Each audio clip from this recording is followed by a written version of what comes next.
ప్రస్తుత దేశ పరిస్థితిని చూస్తుంటే నాకు మన పురాణాల్లోని కొన్ని ఘట్టాలు గుర్తొస్తున్నాయి. సాధారణంగా మన పురాణాల్లో రాక్షసులు అంటే రాక్షస రాజులు, వారితో కూడిన రాక్షసులు చాలా రకాలైన దుష్కృత్యాలు చేస్తూ, అంటే సజ్జనులని బాధలు పెడుతూ, లేకపోతే మంచి పనులకి అవరోధాలు కల్పిస్తూ, యజ్ఞయాగాదులు వంటి మంచి వాటికి అవరోధాలు కల్పిస్తూ దుశ్చర్యలు బాగా చేస్తున్న సందర్భంలో వాళ్ళు పెట్టే బాధలు భరించలేక అందరూ కూడా మహావిష్ణువు దగ్గరికి వెళ్ళి ఇంద్రాది దేవతలు కానీ, అదేవిధంగా ఋషులు, భూదేవితో సహా అందరూ వెళ్ళి మహావిష్ణువుకి మొరపెట్టుకోవటం ఏమిటంటే, ఇదిగో ఇలా మేము భరించలేకపోతున్నాం వీళ్ళ దుష్టచర్యల్ని, రాక్షసుల దుష్టచర్యలకి మీరే మమ్మల్ని రక్షించాలి, వాళ్ళని శిక్షించి అని మొరపెట్టుకున్నప్పుడు సాధారణంగా మహావిష్ణువు చెప్పే విషయాల్లో, మనకి మామూలుగా పురాణాల్లో చెప్పే విషయాల్లో రెండు ముఖ్యమైనవి ఉన్నాయి.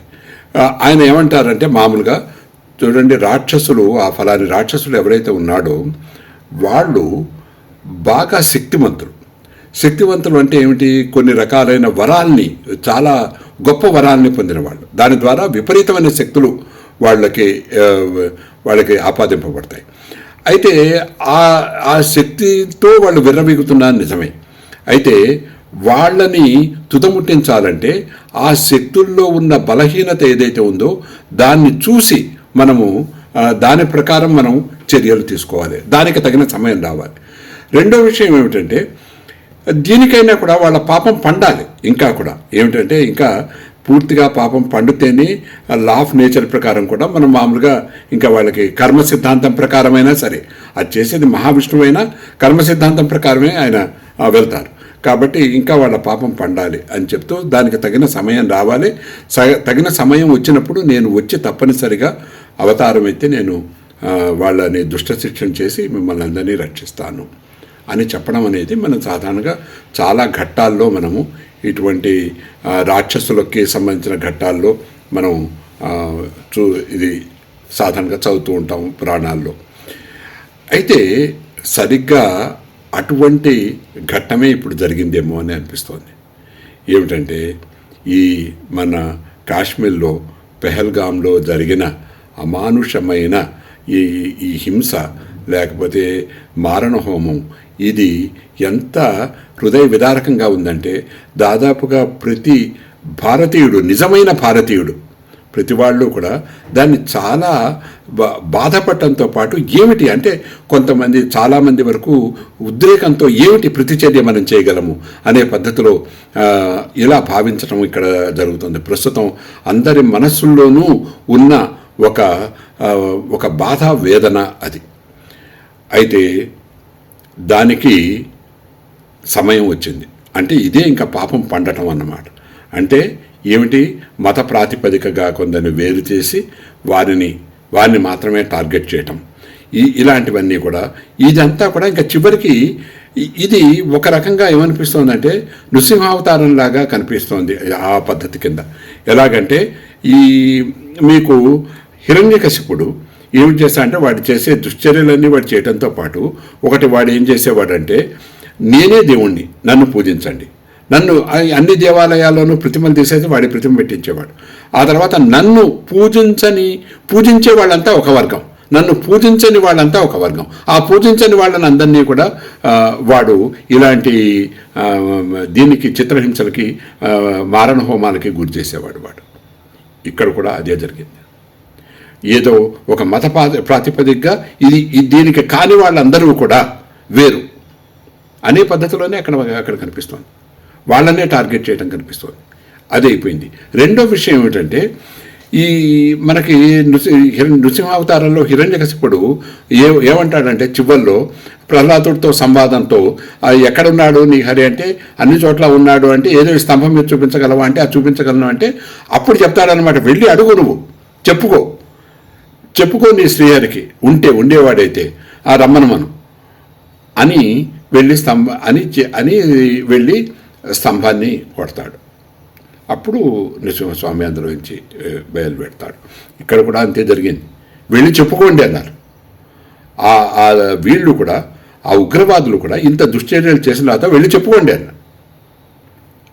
అచ్చు అలాగే జరిగింది. కాబట్టి ఇప్పటి చర్య కూడా తప్పనిసరిగా నృసింహావతారంలో చర్యలాగానే జరగాలి. అదే పద్ధతిలో ప్రస్తుతం ప్రభుత్వం కూడా అదే పద్ధతిలో స్టెప్స్ తీసుకుంటోందని అనిపిస్తోంది. అయితే ఇది చాలా ఎలాగంటే కొంతమంది అంటుంటారు, లేదు దీనికన్నా దౌత్య సంబంధాలు ఇంకా కూడా చూసుకోవాలి అవి ఇవి అంటూ ఉంటారు. మనము ఆలోచిస్తే, ఒక రకంగా ఆలోచిస్తే ఎన్ని అయిపోయినాయి అలాంటివి, ఇంతవరకు ఎన్ని జరిగినాయి. గతంలో ఏమో కొన్ని సంవత్సరాల క్రితం ఏమో దాన్ని ఉదాసీనంగా ఉన్న పద్ధతి వేరే ఉంది, అది వేరు. ఇప్పుడు ఈ మధ్యలో కూడా ఎన్ని జరిగినాయి, పోనీ అని వదిలేసిన, లేదా ఏదో రకమైన దౌత్య సంబంధాలు అదే దీని ద్వారా రాయబారాల ద్వారానో మరో పద్ధతి ద్వారా చేద్దామని అనుకున్నా కూడా ఎక్కడ అవకాశం ఉంది. నిజానికి మీకు అక్కడ మహావిష్ణు అవతారాల్లో కూడా రామావతారంలో ఆయన డైరెక్ట్గా వెళ్ళి ఏం చంపలేదు, వెళ్ళి రాయబారం పంపించాడు. అంత తప్పు చేసినా, తన భార్యని అపహరించినా కూడా యుద్ధానికి వెళ్ళి కూడా మొట్టమొదటి చివరి అవకాశం ఇవ్వడాలు అవి అన్నీ చేయడం జరిగింది. కానీ ఇక్కడ పరిస్థితి అలాంటిది కాదు. ఇక్కడ పరిస్థితి అవన్నీ అయిపోయినాయి. ఇవన్నీ కూడా వీళ్ళు క్రూరులు, దుష్టులు, ఇంకా వేరే ఇంకేమీ లేదు, ఇంకా వాళ్ళకి వేరే ఏమీ లేదు. ఇది ఒక్కటే తగిన చర్య. కాబట్టి ఇంకా అంతే జరగబోతోంది. ఇప్పుడు దీన్ని సమయం వచ్చింది, సమయం ఆసన్నమైంది. తప్పనిసరిగా దుష్ట శిక్షణ జరగబోతోంది. మహావిష్ణువు అవతారం ఎత్తాడు అని మనకు అనిపిస్తుంది. మహావిష్ణు అవతారాల్లో చూస్తే ఒక్కొక్క అవతారంలో ఆయన అక్కడున్న పరిస్థితిని బట్టి ఒక రూపంతో దుష్ట శిక్షణ చేస్తూ వచ్చారు. అయితే ఇక్కడ మహావిష్ణువు ఎక్కడున్నాడు అంటే చాలా రూపాల్లో ఉన్నాడు. ఎలాగంటే మన దేశాన్ని రక్షించటానికి అహర్నిశలు కృషి చేస్తూ ఉన్న, ఇప్పుడున్న పరిస్థితిని ఎదుర్కోవడానికి ఎంతో సమయం ఒకటే కాదు, అక్కడ ఎంతో కృషి చేస్తున్న, ఎంతో తమకున్న శక్తినంతా ధారపోస్తున్న నాయకులు, అంతేకాకుండా అందులో నిమగ్నమై ఉన్న అధికారులు, వీళ్ళందరితో పాటు ముఖ్యంగా దేశ రక్షణ కోసం ప్రాణాలొడ్డి వీరత్వంతో ముందుకు విజృంభిస్తూ ఆయుధాన్ని చేతపట్టిన మన వీర జవాన్లు, వీళ్ళందరిలోనూ విష్ణుమూర్తి ఉన్నాడు. ఇప్పుడు ఖచ్చితంగా మనం దాన్ని అలాగే భావించాలి. కాబట్టి మనం ఏమిటంటే, ఎలాగైతే మహావిష్ణువును ఈ నరసింహావతారం అయిపోయిన తర్వాత ముందర కూడా ఎలాగైతే అందరూ కీర్తించారో, అదేవిధంగా మనం కూడా వీరిని మన పాలిట దైవంలాగా, మహావిష్ణువులాగా మనం భావించి కీర్తించాలి. అలా కీర్తించినందువల్ల ఏం జరుగుతుంది అన్నది కాదు అక్కడ విషయం. అలా కాకుండా, అంటే అది దానివల్ల ఎంతో రకమైన చేస్తున్న వారికి మోరల్ సపోర్ట్ లాగా ఉండటం మాత్రమే కాకుండా అది చేయటం కనీస ధర్మం. అలా కీర్తించడం అనేది మన కనీస ధర్మం. కాబట్టి ఈ సందర్భాన్ని తప్పనిసరిగా ఇది దుష్ట శిష్ట రక్షణకి అనువైన సమయము, పాపం పండింది అని మనం భావించక తప్పదు. మరి ఈ సమయంలో మనమేం చేయాలి, మన కర్తవ్యం ఏమిటి అన్నది కూడా మనం అందరం ఆలోచించుకోవాల్సిన సమయం, సందర్భం ఇది. అయితే మనమేమి ఇప్పుడు వెళ్ళి సైన్యంలాగా వెళ్ళి పోరాడలేము, అసలు అవసరము అవకాశం కూడా లేదు. అయితే మొట్టమొదటిది ఏమిటంటే, ప్రజలందరూ కూడా ఇంకా వేరే రకాలైన భావనలు ఏమీ లేకుండా ఏకమనస్కులై ఉండాలి. అందరూ దేశం కోసం, దేశం కోసమే మనం అందరం అనే భావన కనీసం మనసులో ఉండాలి. ఎన్నో రకాలైన మధ్యలో మనుషులకి మధ్య వివిధ రకాలైన విషయాల్లో విభేదాలు ఉండొచ్చు. అదేమిటంటే చాలామంది కులము, తర్వాత అదేమిటే మతము, లేదా మిగతా రాజకీయ ప్రయోజనాలు, ఆర్థిక విషయాలు అన్నింటికీ అతీతంగా అందరూ కూడా ఏకమనస్కులై ఉండాలి. ప్రభుత్వం చేసేదాన్ని సపోర్ట్ చేయాలి, మొట్టమొదటి విషయం.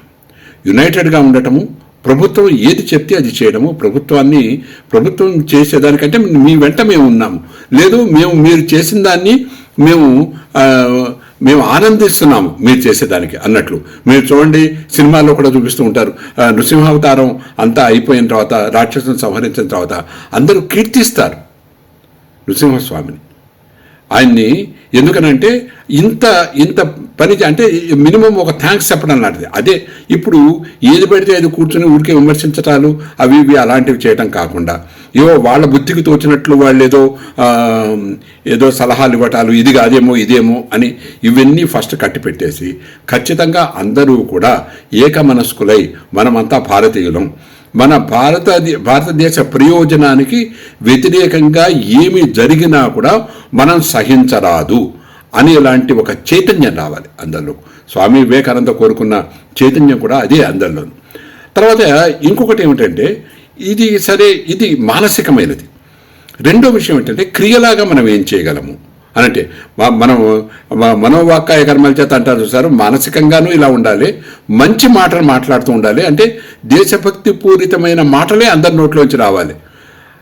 మూడోది ఇంకొకటి ఏమిటంటే, క్రియ ఏం చేయాలి అంటే, దీనికి నేను ఒక చిన్న మన సనాతన ధర్మానికి సంబంధించింది ఒక చిన్న ఎగ్జాంపుల్ ఇస్తాను.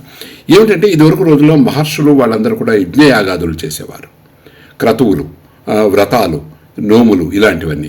ఈ యజ్ఞయాగాదులు చేయటం కనుక దాని ముఖ్య ఉద్దేశం ఏమిటంటే, మనము ప్రకృతిని ఎలాగైతే ప్రకృతి మనకి అన్నీ ప్రసాదిస్తుందో, పంచభూతాలు, భూమి, నీరు, గాలి, ఆకాశము మొదలైనవన్నీ, అగ్ని మొదలైనవన్నీ మన జీవితానికి ఏవైతే ప్రసాదిస్తుందో వాటన్నింటినీ పరిరక్షించుకోవడంతో పాటు వాటన్నింటికీ తిరిగి మనం కొంత చేయాలి.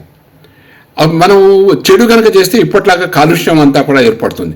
మంచి చేయాలి, కొంత మంచి చేస్తే అవి తప్పనిసరిగా తిరిగి మనకి సహాయపడడానికి వీలవుతుంది.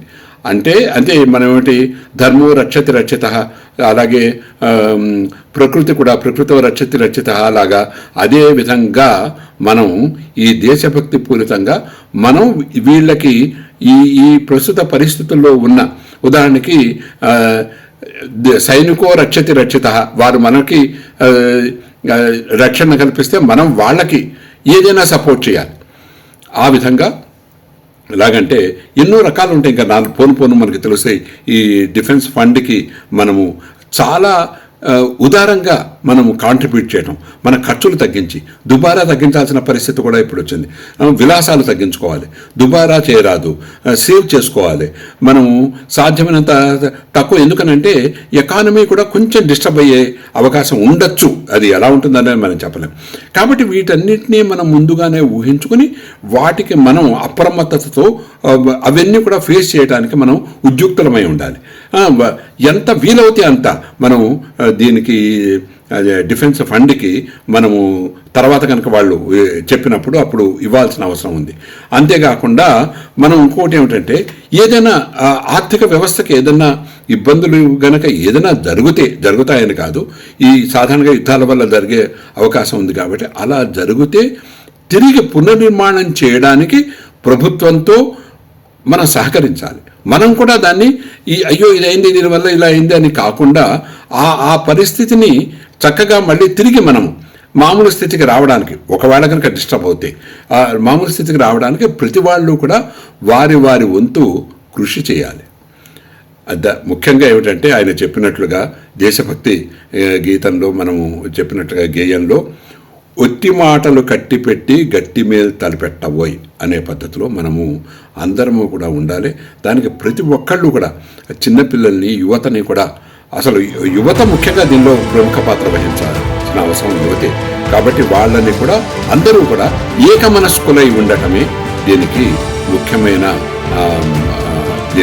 ఈ ప్రస్తుతం చేయవలసిన మన కర్తవ్యంలో ముఖ్యమైనది.